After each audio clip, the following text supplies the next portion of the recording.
we are making mignonette. It's for oyster. So use shallots. Cut it really small. I'm gonna make two kind of mignonette. One is apple, and one is regular. We're gonna put sugar, touch of sugar, just a touch. So we're gonna dissolve the sugar, closer to.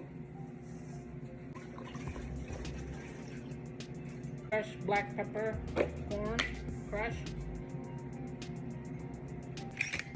We put this last because we don't want to crush it.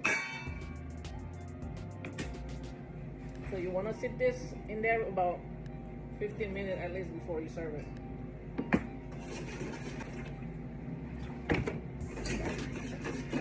So here it is.